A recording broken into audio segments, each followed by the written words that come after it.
And we're live.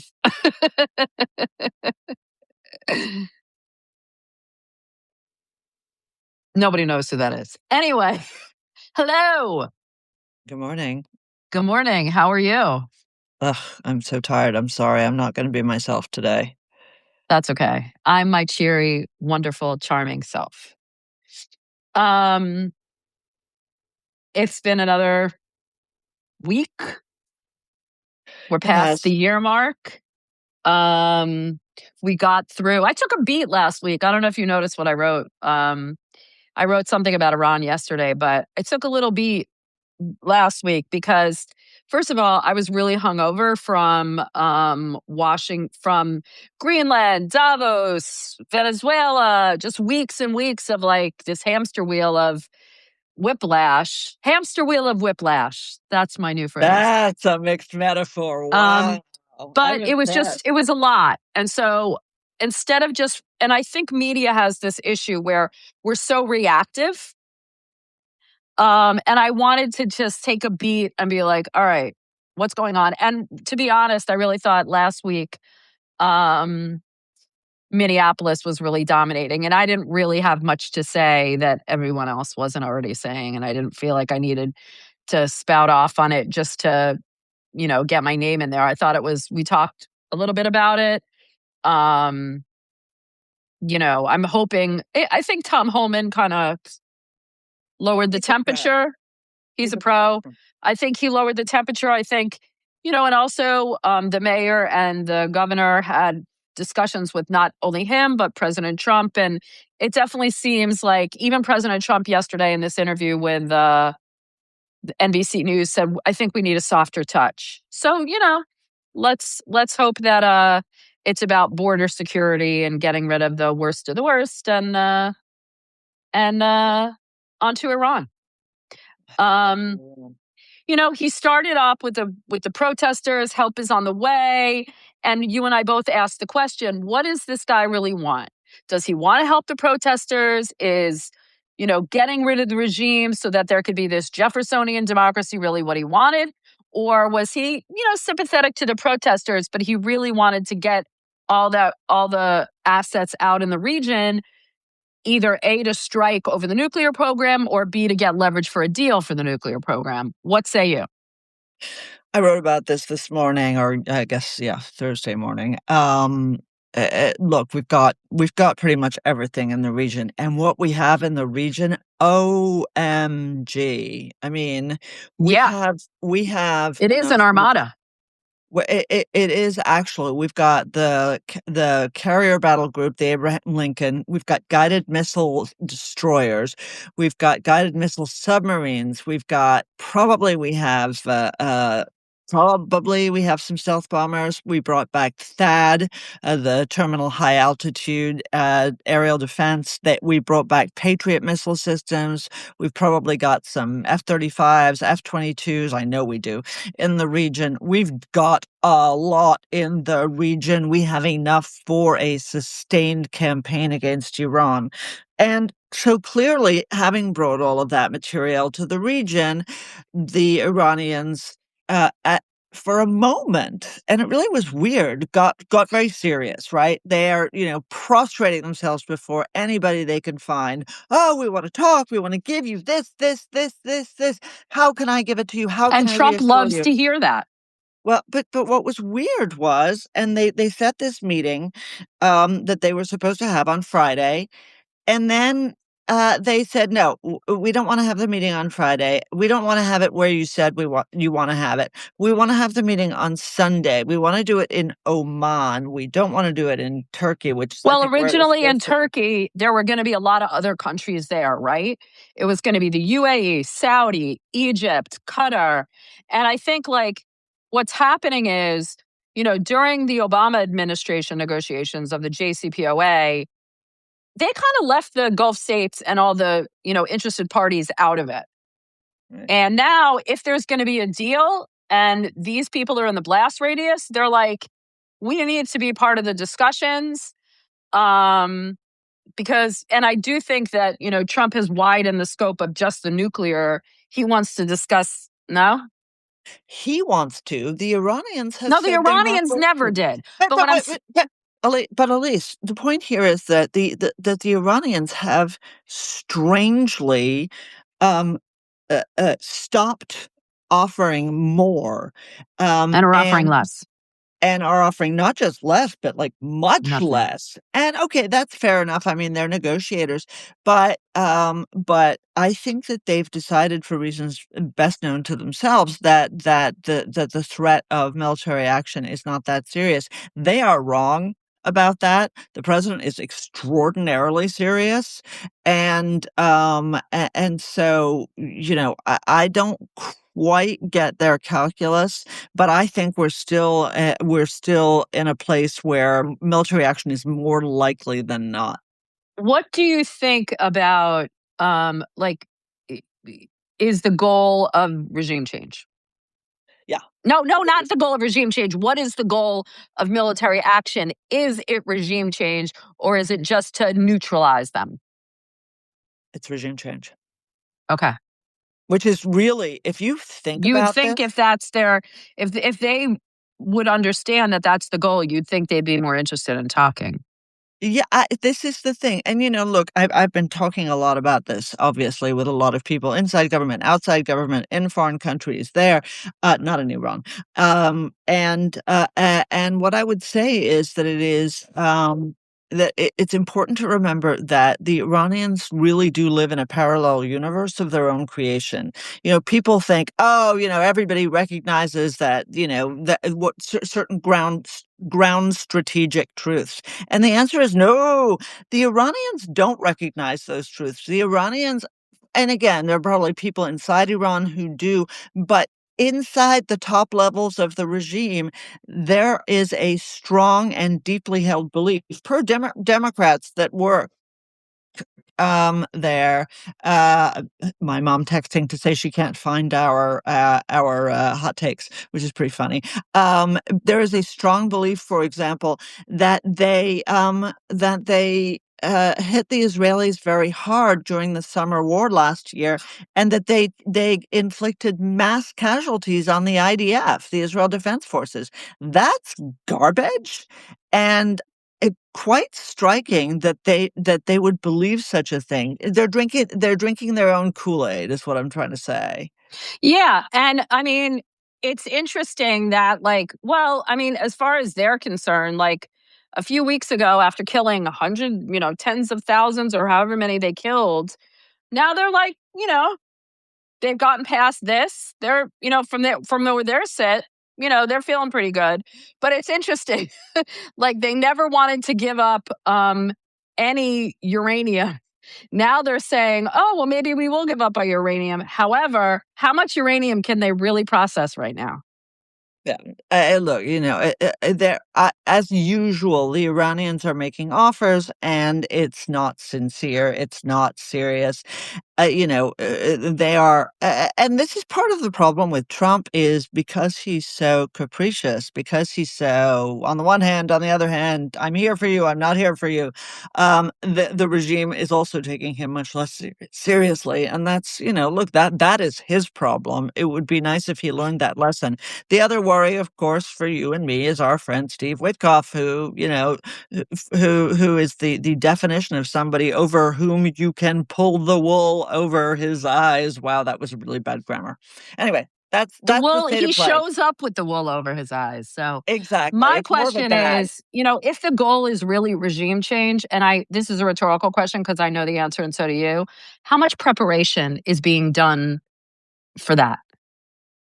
Yeah, no, no. I'm sure that's right. I'm sure that's right. There have been a bunch of pieces about the Reza Shah, including I think Eli Lake's piece a couple days ago that was pretty tough, pretty negative, and I think that there's a growing Eli sense. Lake is with the free press. It's gonna go in the show notes. But bum bum. The show notes. Anyway, but I think there's a growing sense that that Reza Pahlavi, the son of the Shah, the former Shah, is is not as serious as he needs to be. And Well, I'm it hearing kind of gossip reminds about me that. of our dear friend Ahmed Shalaby in those like Future of Iraq guys. What were they called? The INC. The Like Iraqi National Congress. outside Iraqi National Congress, outside of Iraq, they were the toast of the town, but like had no constituency inside the country. Well, I mean, And I don't again, think this guy does either. oh, I don't think that's right. I think he has a pretty big constituency inside Iran. I don't think that, you forget that, unlike the Iraqi National Congress was made up of a whole series of exile groups. Believe me, I worked with them every day. I still have PTSD about that. But the Shah's father, obviously, and his grandfather ruled over I Iran, understand. I mean, and it maybe was a he could much be better like a time. unifying factor to stabilize the country. I don't think he's the Listen, sine qua non. I agree with you, and I think it's an interesting question that no one really has the answer to, and I suspect that goes for the guys who were demonstrating inside. All I can say is watch this space. I think the president Yeah. is actively considering what to do. I think he's probably waiting for the discussions, but he ain't gonna get much because the Iranians are negotiators; they're not deliverers. Mm. Okay. Let's briefly touch on Ukraine. The talks are done. The talks in Abu Dhabi are done. It seems like they agreed on some prisoner swaps, but you know, nothing much. And look, Russia, from its point of view, doesn't have an incentive to negotiate because it's bombing even, harder and faster than ever.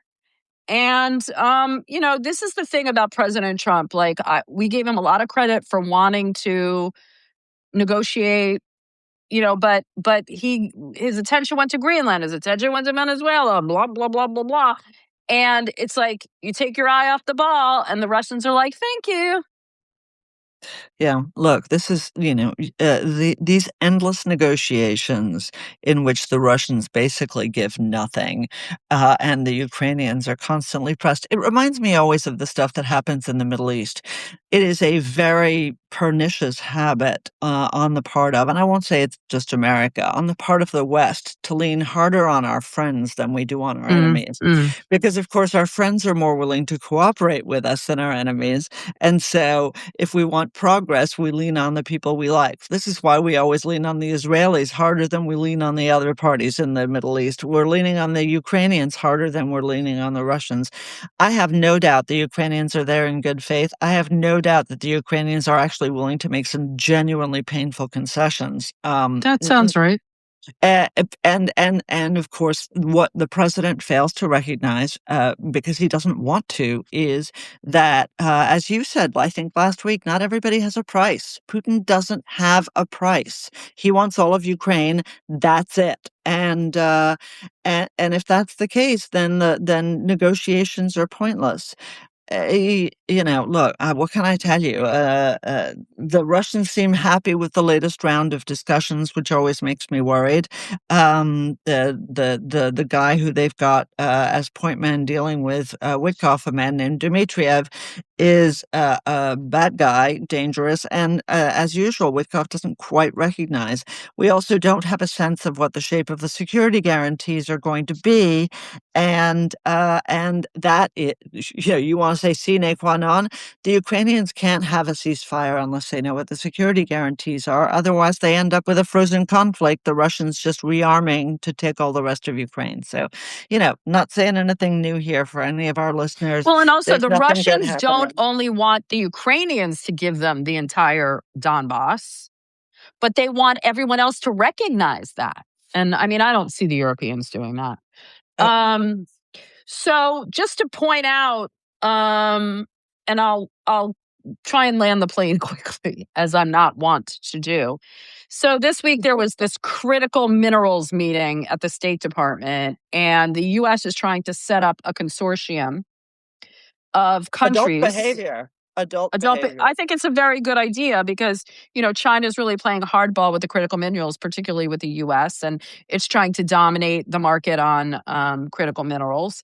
And so the U.S. is trying to get a community of democracies in quotes, just like-minded countries together to kind of thwart this domination by China. However, a lot of countries, are saying anyway, they're really hungover from the last couple of months with Trump.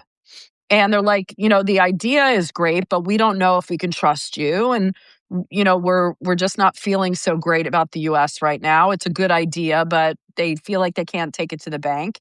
And I'm going to land the plane here. I was talking to you right before about the Eurasia Group, Ian Bremmer, who put out this. He's a geopolitical consulting firm that put out its like top geopolitical risks in the world. And the number one risk is the US political revolution and President Trump's imperial attitude. And we can't say forget about Trump itself, but we can't say with confidence what kind of political system the US will be when this is over. And so, therefore, US political climate and uncertainty is really one of the number one global risks in the world. I'm not blaming Trump. I'm not saying he's blaming Trump. He kind of is. But the idea that the US zigzagging is, the unpredictability is too much for people and markets. Yeah, okay. Fine. Democrats being Democrats, salon society being salon society. Next, I'm bored by it, by this and them. I can't believe people are paying them for advice if this is the quality of the advice they're giving. The number one, really, Xi Jinping cans most of his top level 3-star generals and 4-star generals, and Donald Trump is what your obsession is. Vladimir Putin is invading foreign countries, and Donald Trump is your biggest concern. Iran is murdering tens of thousands of people. Oh, and Al Qaeda and ISIS are on the march in Africa, murdering Christians with impunity, Those are taking number over 2, 3, 4, countries. 5, and 6. So. Yeah, well, he can. What was that cute TV show when I was a little girl? He can kiss my grits. I think that kind of thing Oh, is. it was Alice. It was There you go. Flo, the waitress. Well, Kiss my well, grits. there you go. He can kiss my grits. Okay, I think that kind of stuff. we'll send you a little clip. All right, so enough about that. But I mean, it's, they have this critical minerals meeting. I thought it was interesting, that the idea again is good, but so much of the other stuff is like, it's can we take the good with the bad, I guess is what they're saying. Okay, so we had this Fulton County thing this week with, the election. Why the hell? You might know the answer to this. President Trump lost Georgia. He lost Fulton County. He fought. There were several lawsuits. They all came out against him. Why, this many years later, is he seizing those ballots and all the voter tolls and all of that? And what does it have to do with this election? What's the end game, and why was Tulsi Gabbard there? Tulsi Gabbard was there because she's not allowed to come to big girl meetings anymore because she's a nut. And the president has recognized her, and she's trying to insinuate herself back into his good graces by picking at a scab that bothers him, which is Fulton County. Why does it bother him? Remember the whole 14-year-old boy thing? That's why it bothers him. Why is this happening now? Because there's no scab that can go unpicked for Donald Trump. That's just the way he is. So that's his story. Is And it it's just a entirely scab, though? I mean, I'm not a conspiracy theorist. I'm really not. But okay. I'm not. But does it Okay. have to do with? I mean, the right answer to that would be I know, Elise. But I'm asking whether you think it has anything to do with the midterms and and this whole question by this whole BS by Trump this week, which is, I mean, yeah, just federalize the elections. look, Fulton County was bad. Yeah. let me just say, I thought that the outrage about Trump saying we should just federalize the elections was the ultimate sort of establishment hypocrisy. You know, the Democrats in the wake of his first election tried to change our election law, said that they were going to change the electoral college, said that they were going to abolish the electoral college, tried to change voting rights. So, you know, I'm not too impressed with the outrage over that. Do I think it's an effort to interfere in the midterms? You know what? I wish that Donald Trump was more concerned about the midterms. I wish that Donald Trump was conspiracy theorizing about the midterms, because conservatives and Republicans are going to get their asses kicked. And the president doesn't seem to be willing to do almost anything to assuage people's concerns. I will say the stand down in Minneapolis, which is really one of his first stand downs, is important and is the kind of thing that you want to see. But the idea that he is somehow focused on what these losses are going to be, I think, is totally Hmm. untrue. He's a Interesting. me, he's a me guy. And Well, the you know, he reality, said to them, you better not lose because then they're going to impeach me. well, duh. Of course they're going to impeach him. Everybody has a playbook, Well, you would think he would care more. well, you would think he would care more, but they're never going to have the votes to convict. They can impeach, but they can't convict. He's Are you been sure about impeached. that? Yeah, I'm pretty sure. I'm pretty sure. You need a bunch of you need a bunch more votes than they're going to get. So unless something else happens, and God knows something else could happen, but I think one of the biggest concerns is, you know, look, Trump is still supporting a bunch of no-win candidates. We're not entirely sure what's going to happen in Texas. John Cornyn is at risk, and this complete loon is running against him. If he ends up winning the primary, then the Republicans could well lose a seat in the Senate in Texas, which is not a good thing. So, you know, I wish the president was taking this seriously. Sending Tulsi Gabbard somewhere is not a sign of seriousness. It's just a sign of, you know, it's a sop. It's a red meat sop to a few people. That's all I see it as. Maybe I'm wrong, but you know. Well, that Anyway. brings us to the court decision on redistricting. And I just, this jockeying between Republicans and Democrats by trying to rewrite the maps. I mean, come on. I don't like when Democrats do it. I don't like when Republicans do it. It should be done when the census comes out. I think that Trump ginned them up when he's like, yeah, just rewrite all the redistricting. And now every state is like, I want it too.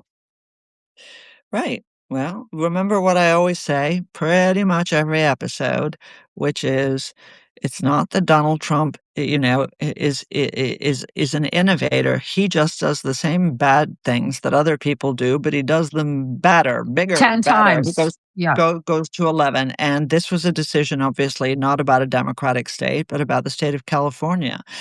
You know, I would like to see apologies from all of the people who were talking about the illegitimacy of the Supreme Court now that they're so excited that a California gerrymander can go forward.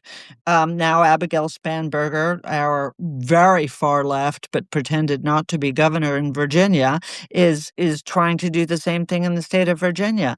She You are also right. said, though, she wants a redistricting, but not the far left redistricting. She wants like redistricting light, because she said a far left would be not good. Oh, thanks, Abigail. Mm. I live in Virginia. Let me tell you, you know, it's not going to be pretty. None of it is going to be pretty. Anyway, Well, hey, before Northern we go, Virginia, yeah, Northern Virginia is a wholly owned subsidiary of the federal government, yeah. Well, which is, as we know, on the far left. That's why Fairfax County and Loudoun County vote the way they do. That's what now dominates the state of Virginia, right? So yeah. that's the way it works, right? You are paying taxes for people who are going to vote Democrat no matter what. Yay. so excited to pay my additional 50 or so taxes that she is contemplating in order to elect more bureaucrats so that they can have more control over our lives. It's terrific. I really miss the Soviet Union, and I want to recreate it in the state of Virginia. Anyway, let's talk about the Washington Post. Oh, yeah. I mean, I'm sure everyone has So, seen. not Um, necessarily. Tell everybody what's happening. okay, basically, they cut the Washington Post since, okay, Bezos saved it a few years ago, said he was going to save it. Democracy dies in the darkness was the new catchphrase. He did kind of move it was very controversial when he decided not to endorse anybody, but they were going to endorse Kamala Harris. They decided not to endorse anybody. And also when they just announced that the opinion page was going to be more about free markets, independent, libertarian values, I'd say, right? Now they just laid a third of their staff. They cut a lot of the papers departments or pages, including the sports page, the arts page, the book page, um, most of the international desk and international bureaus, and a lot of other people. And they're going to focus on politics and national security. And they closed the local section. So it's significant. It's, another paper that, I mean, look, we had complaints with some of the things that they wrote. But I mean, when you look at a lot of the slop that's out there, the Washington's Post was, I think, better than a lot of the slop that's out there. And now there's one less kind of credible paper out there that's, chronicling the day's news in a semi-dispassionate, semi-objective way. I say What semi. paper is that? Come on. The New York Times? No, no, my friend. Come on. Don't be silly. Sorry. Look, I think I think that the problem with the Post is, look, you have an owner, they can decide they want to save money. They're saving money. That's kind of, that is their prerogative, as everybody realizes.